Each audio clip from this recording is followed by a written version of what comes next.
चलिए इस क्वेश्चन को देखते हैं। इस क्वेश्चन में कहा गया है कि एक लैपटॉप, ठीक है, एक लैपटॉप है जिसको 42,560 रुपये में बेचा गया। कब बेचा गया? जब 12% के लाभ पर बेचा गया। अगर इसके बजाय लैपटॉप को 5% की हानि पर बेचा जाता, 5% की हानि पर बेचा जाता, तो उसका विक्रय मूल्य कितना होगा? अगर मैं कॉस्ट प्राइस निकालने की बात करूं, मैं अभी सिखा रहा हूं, ठीक है ना, कॉस्ट प्राइस निकालने की बात करूं बेसिक तरीके से पहले देखते हैं। तो कॉस्ट प्राइस का 12% बढ़ा करके बेचा गया, यानी कि जो वैल्यू 100% पर होनी चाहिए वो 112% पर है। तो 112/100 कर लीजिए, है ना। वो कितना होगा? 42,560। इतना ही होगा लगभग। लगभग इतने, लगभग क्या है, यही है दिया गया हमको, ठीक है। अब इसको सॉल्व करते ज़रा। 112 को इससे करते, अच्छा डायरेक्टली करने की कोशिश करें। अच्छा डायरेक्टली मत करो, 2 से कर लो। कितना आ जाएगा? 56। इसको 2 से करेंगे तो 21 दूना 42 होता है और 28 दूना 56 होता है। जीरो लगाना मत भूलना। 2 से इसको काट देंगे तो 28 दूना 56 होता है और इसको काट देंगे तो, अच्छा 7 से इसको काट दें। रुक जाओ रुक जाओ रुक जाओ रुक जाओ, मुझे 7 से कटने को दिख रहा है ना। तो 7 से काट देंगे, 7 8 56। 7 से इसको काट देंगे, 7 3 21, पूरे 2 जीरो, 7 चौक 28, यानी कि 0 4 0। ये इतना आ जाएगा। क्लियर? इसमें कोई डाउट? ठीक है। अब हम 8 से इसको काट सकते हैं।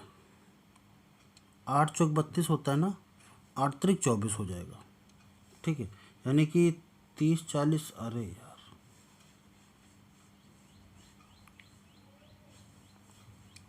8 त्रिक 24।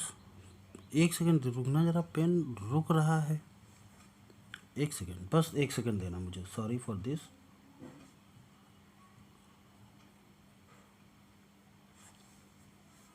ओके ठीक है।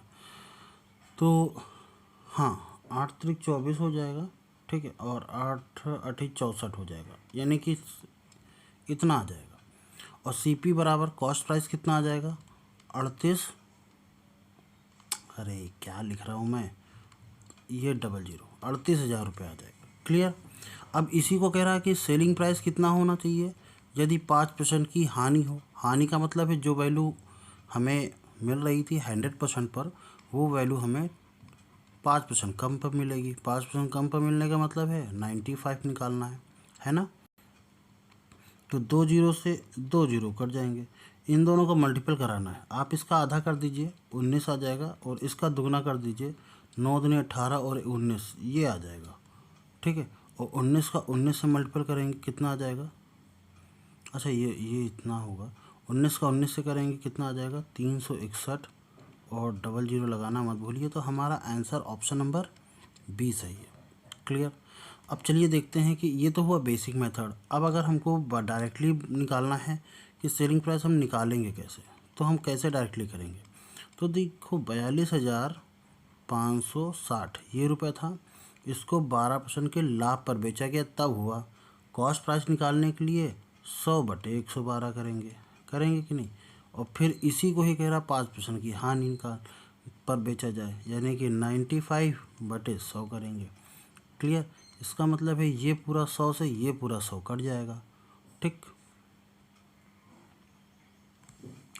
अब ये तो इतनी चीज़ तो समझ में आ रही है।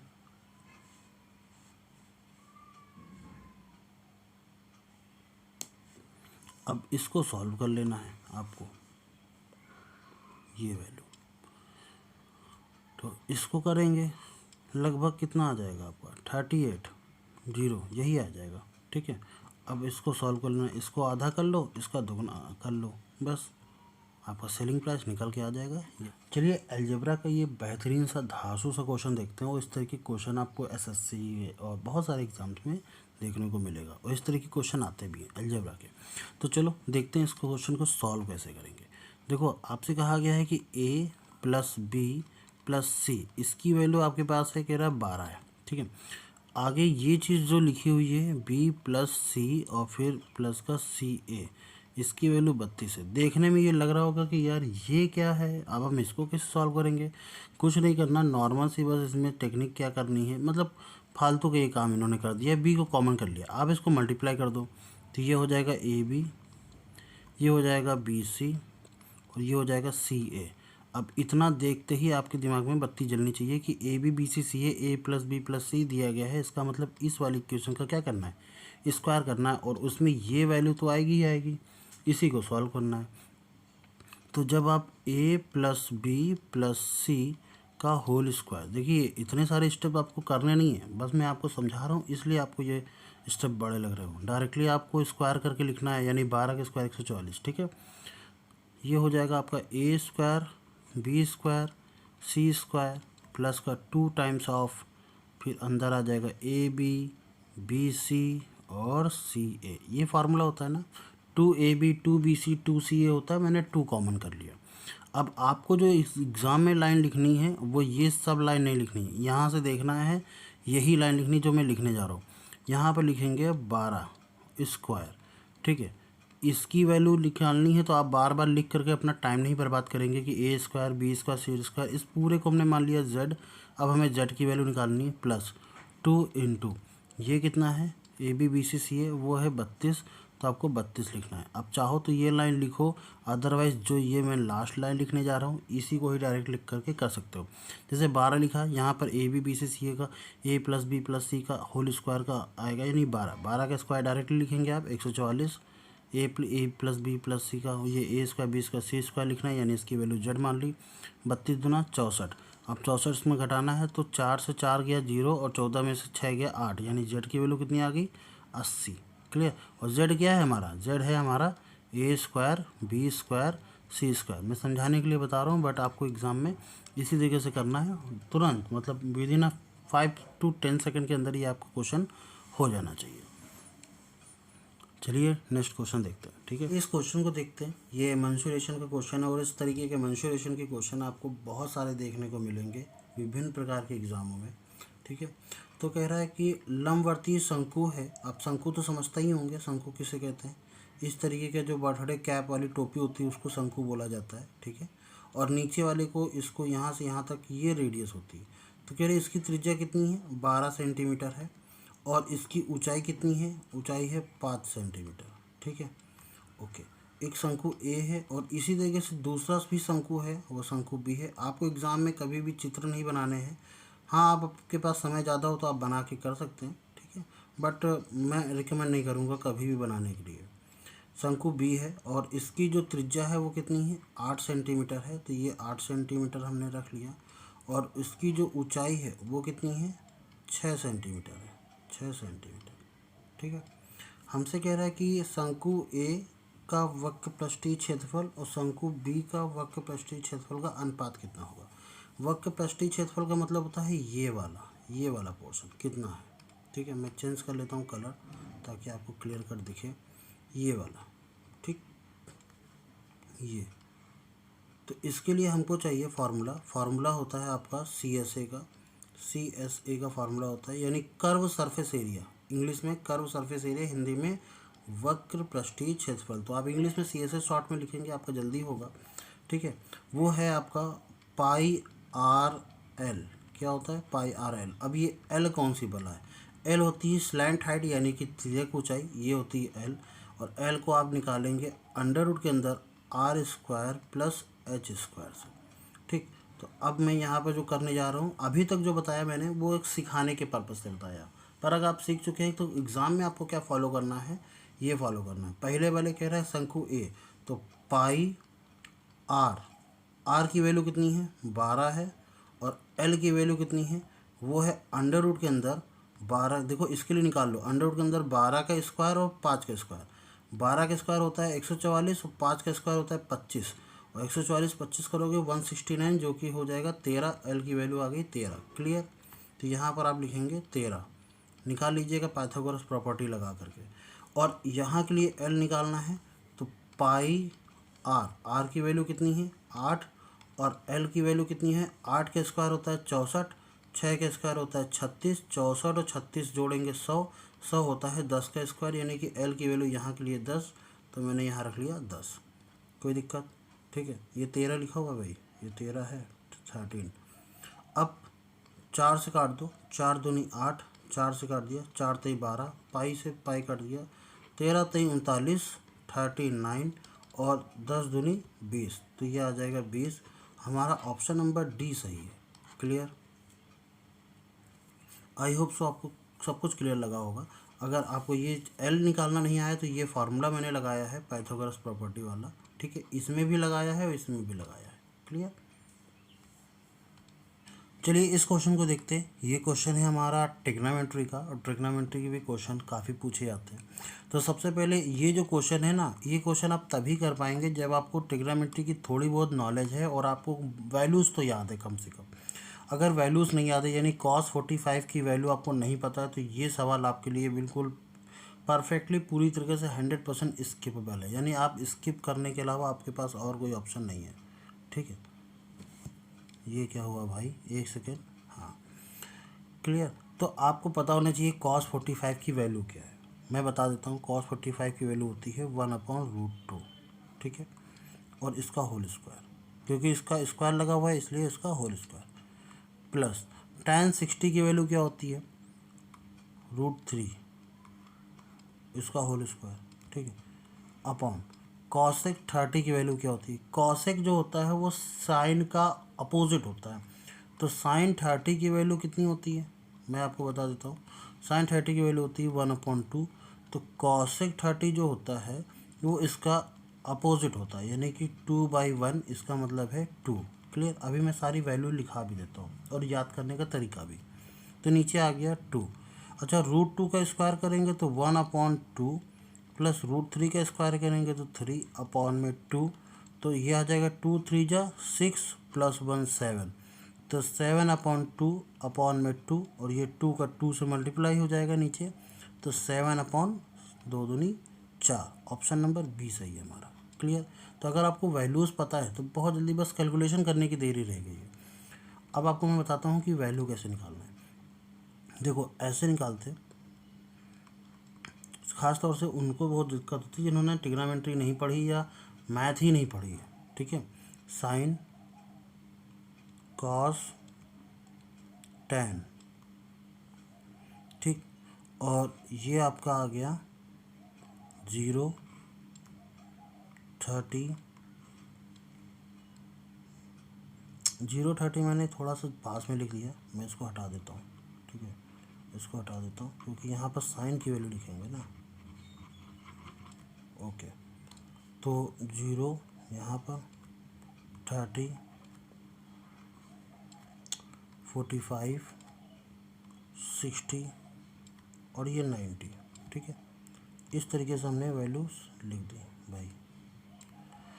अब आपको करना क्या है, क्या आप 0 1 2 3 4 इतना लिख पाएंगे, हाँ या ना? ठीक, क्या आप अपॉन में 4 सबके लगा पाएंगे, हाँ या ना? बहुत आसानी से लगा पाएंगे। क्या आप रूट लगा लेंगे, यस ऑफ कोर्स लगा लेंगे, कोई दिक्कत नहीं, बस आपको याद नहीं करना है, बस आपको समझना है यहाँ पर। ठीक है, अब एक काम करता हूँ, मैं कॉस वॉस वगैरह थोड़ा हटाता हूँ ना, कॉस वगैरह मैं हटाता हूँ थोड़ी देर के लिए, इसको रबड़ ले करके इसको अभी हटाता हूँ और इसको हटाता हूँ क्योंकि इसकी आवश्यकता अभी नहीं है।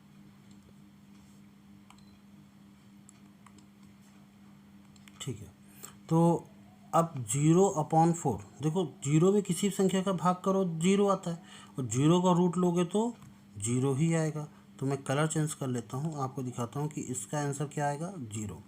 अच्छा, 1 का रूट करोगे तो 1 आ जाएगा, और 4 का रूट करोगे तो 2 आ जाएगा, है कि नहीं? 2 का 2 2 जा 4, और नीचे 1 का तो 1 आ जाएगा, √2 के आगे रूट लगा हुआ है तो यहाँ पर बचेगा √2। क्लियर? √3 का तो √3 आ जाएगा, और 4 का आ जाएगा 2, और 4 1 जा 4, 1 का रूट हमेशा 1 आता है, तो ये साइन की वैल्यू आ गई। अब अगर आपको कॉस की वैल्यू लिखनी है तो जस्ट अपोजिट लिख लो, ये वाली वैल्यू यहाँ लिखोगे 1, ये वाली वैल्यू यहाँ लिखोगे √3/2, ये वाली वैल्यू यहाँ लिखोगे यानी कि 1/√2, ये वाली वैल्यू यहाँ लिखोगे यानी 1/2, ये वाली वैल्यू यहाँ लिखोगे यानी 0। क्लियर?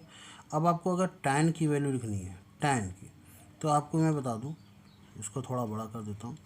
tan की वैल्यू बस होता क्या है, साइन अपॉन कॉस, क्या होता है, साइन अपॉन कॉस, यही तो होता है tan। ठीक, तो 0 में 1 का भाग करोगे तो 0 आएगा, 1/2 में √3/2 का भाग करोगे 2 से 2 कट जाएगा, 1/√3 आ जाएगा। 1/√2 में 1/√2 से ही भाग करोगे तो 1 आ जाएगा। √3/2 में 1/2 का भाग करोगे 2 से 2 कट जाएगा, √3/1 आ जाएगा, यानी कि सिर्फ √3 आ जाएगा। और 1 का 0 से डिवाइड करोगे तो भैया इन्फानाइट आता है, और ये tan की वैल्यू हो गई। ठीक, अब साइन का अपोजिट होता है कॉसेक, कॉस का अपोजिट होता है सेक, और tan का अपोजिट होता है कॉट। बाकी सारी वैल्यूज़ आपको पता ही चल जाएंगी। क्लियर? तो इस तरीके से आप सारी वैल्यूज़ निकाल सकते हो। बहुत इजी मेथड है, इससे इजी मेथड कोई नहीं हो सकता। ठीक है, चलिए इस सवाल को देखते हैं। कहा गया कि दो संख्याओं का लघुत्तम इतना है, दो संख्याओं का महत्तम इतना है, यदि एक संख्या इतनी है तो दूसरी संख्या ज्ञात करो। बहुत ही सरल सवाल। हमारे पास एक फार्मूला होता है LCM इंटू SCF बराबर पहली संख्या इंटू दूसरी संख्या, यही तो होता है। तो LCM आपको दे रखा है 1170, ठीक, और SCF दे रखा है 18 बराबर पहली संख्या आपको दे रखी है 234। तो हमसे कह रहा है दूसरी संख्या क्या होगी। सबसे पहले आपको 2 से डिवाइड कर लेना होगा, तो आप इसको 2 से डिवाइड कर लीजिए। 11 दूनी 22, 7 दूनी 14 होता है ना। 2 से इसको डिवाइड कर लिया, ये 90 आ गया, ये 9 आ गया। इसको इससे डिवाइड कर लेंगे तो ये 10 आ जाएगा, और 10 9 या 90 आ जाएगा, और 90 आपका आंसर सही है। क्लियर? ऐसा क्वेश्चन देखने में आपको लग रहा था कि बहुत बड़ा होगा, बट ऐसा नहीं है, ये क्वेश्चन बहुत ही ज़्यादा ईजी है। चलिए इस क्वेश्चन को देखते हैं और देखते हैं कि इस क्वेश्चन को हम लोग कैसे सॉल्व कर सकते हैं। ठीक है, कहा गया कि कार ए जो है एक निश्चित गति से चलती हुई निश्चित दूरी को 6 घंटे में कवर कर लेती है, यानी तय कर लेती है। कार बी, जो कार ए से 30% तेज है, 7 घंटे की यात्रा और ए से 248 किलोमीटर की अधिक दूरी तय करती है।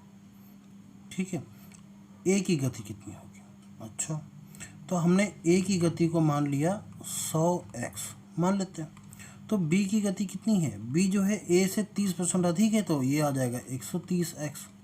ठीक, कह रहा है कि कार जो बी है ए की गति इतने तेज है 7 घंटे में, और कार ए से 48 अधिक, अच्छा 248 अधिक दूरी तय की है। एक चीज़ बताना ज़रा, डिस्टेंस पहले एक लें, दूरी बराबर क्या, चाल गुणित समय। चाल हमने मान ली कितनी, मान क्या ली, 100x मानी है हमने, और समय कितना लिया हम लोगों ने, 6। इस कार ए ने, हम ए की बात कर रहे हैं यहाँ पर, ठीक है ना। तो ये आ गया। अब इसी डिस्टेंस, दूरी बराबर चाल गुणित समय, ये जो है 130x। अच्छा, दूरी कुछ और है तो मैं कैपिटल डी मान लूँ, ठीक है। और इसने कितना समय लिया, 7 घंटे का समय लिया। क्लियर? अच्छा, जो कैपिटल डी है ना, इसके लिए कहा गया है कि जो इसने दूरी तय की थी, किसने, ए ने। हम ये बी के लिए बात कर रहे हैं, यहाँ पर ए की बात हो रही है। 6 × 6 यानी आ जाएगा 600x। इससे कितना ज़्यादा चली है, 248 ज़्यादा चली है, तो 248, यही तो है कैपिटल डी की वैल्यू। उठा के रख दीजिए, कितना आ जाएगा, 600x प्लस 248 बराबर 13 सते 91, 910x। अब ये उधर जाएगा तो 248x, और ये आ जाएगा 910 में से 600 जाएगा, कितना आ जाएगा, 310। क्लियर? अच्छा, अब x की वैल्यू कितनी आ जाएगी, 248 बटे 310। हमसे क्वेश्चन में पूछा क्या गया है, हमसे क्वेश्चन पूछा कि ए की गति कितनी है। ए की गति तो यही है हमारी 100x, यही तो मानी है हमने। चलो रखो, ए की गति 100 और x की वैल्यू कितनी है, 310। तो 0 से ये 0 कट जाएगा, इसको काटो, 8 बार में कट जाएगा, और 8 दाम कितना हो जाएगा, 80। तो ए जो है ना वो 80 किलोमीटर प्रति घंटे की रफ्तार से चल रही थी, जो आपका ऑप्शन नंबर सी सही है। ठीक, बिल्कुल बेसिक तरीके से बताया, कोई भी दिक्कत नहीं होनी चाहिए इसमें। अगर कोई फिर भी दिक्कत होती है तो आप कमेंट बॉक्स में बता सकते हैं। चलिए आइए इस क्वेश्चन को देखते हैं। कह रहा ए जो है किसी कार्य के 40% भाग को 80 दिन में करता है। 40% भाग करने के लिए कहा गया तो उसको 80 दिन में कर रहा है। अच्छा 40 दूना 80 होता है ना, यानी कि पूरा पूरा भाग कराया जाए उसको तो उसको 200 दिन लगेंगे। कह दिया जाए जब पूरा काम तुम ही करो तो उसको 200 दिन लग जाएंगे। बी जो है 60% के भाग को 60% उसी कार्य के 60% के भाग को 90 दिन में करता है। अच्छा परसेंटेज हटा दिया तो नीचे 100 लगा दिया, 0 से 0 6 से काट दिया, 15 6 का 90 होता है। अगर 10 से गुणा कर देंगे तो बी से अगर हमसे कहा जाए बी से कि जाओ पूरा काम अकेले करो तो उसको 150 दिन चाहिए। सी जो है बी की तुलना में 25% अधिक कुशल है। 25% अधिक कुशल का मतलब क्या होता है कि जितनी तेज बी काम कर रहा है उससे 25% अधिक यानी 1/4 अधिक काम करेगा। ठीक, तो ए बी सी मिल करके अच्छा 25% अधिक कुशल का मतलब है 150। अब सी के लिए हम कैलकुलेशन कर रहे हैं। सी के लिए 150 दिन में अगर बी काम कर रहा है तो सी वही काम 25% अधिक कुशल है ना, तो 125/100। अरे यार क्या ही मैंने कर दिया। ठीक है 100/125। इसका मतलब ये है कि सी को कम समय लगेगा।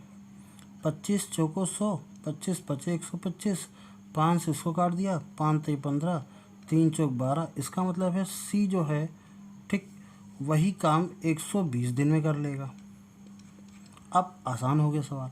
कह रहा है कि ए बी सी तीनों के द्वारा काम बताओ कितने दिन में हो जाएगा। तो ए करता है 200 दिन में, बी करता है 150 दिन में, सी करता है 120 दिन में। मेरे ख्याल से 600 इसकी वैल्यू आनी चाहिए। ठीक है 200 3 600, 15 चौको 60, 120 पंचे 60 और तीनों करेंगे तो 5 4 9 12। तो ये 12 की यूनिट से काम करेंगे, 12 पंचे 60, पूरा काम 50 दिन में समाप्त हो जाएगा। ऑप्शन नंबर ए इसका सही है। क्लियर। अगर कोई डाउट होता है तो आप कमेंट बॉक्स में लिख सकते हैं। क्लियर।